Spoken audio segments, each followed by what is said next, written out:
తాజా అంశాన్ని చూస్తున్నాం. చంద్రబాబు ఇంటిపై దాడి కేసు విచారణకు వైసీపీ నేత జోగి రమేష్ హాజరయ్యారు. ఇక మరింత సమాచారం మా ప్రతినిధి చంద్రశేఖర్ అడిగి తెలుసుకుందాం. చంద్రశేఖర్, చంద్రబాబు ఇంటిపై దాడి కేసు విచారణకు సంబంధించిన తాజా వివరాలేంటి?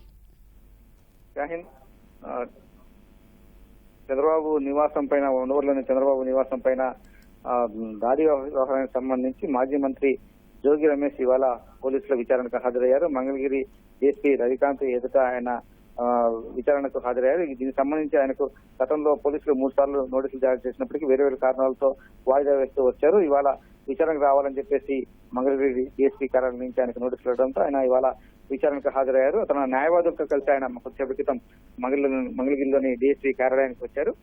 పోలీసులు జోగి రమేష్ తో పాటుగా ఆయన న్యాయవాదులను కూడా లోపలికి అనుమతించారు.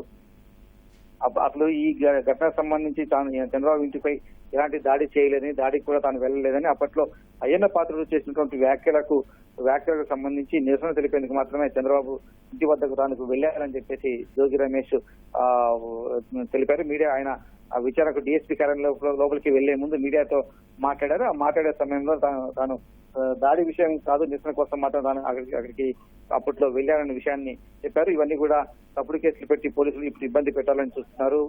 టీడీపీ ప్రభుత్వం తమను అనవసరంగా ఇబ్బందులకు గురి చేస్తారని చెప్పేసి జోగి రమేష్ ఆరోపించారు. కొద్దిసేపటి క్రితం ఆయన విచారణకైతే హాజరయ్యారు. పోలీసులు అయితే డిఎస్పీ రవికాంత్ ఆధ్వర్యంలో ఆ విచారణ అయితే ప్రస్తుతం కొనసాగుతుంది. షాహీన్, ధన్యవాదాలు చంద్రశేఖర్.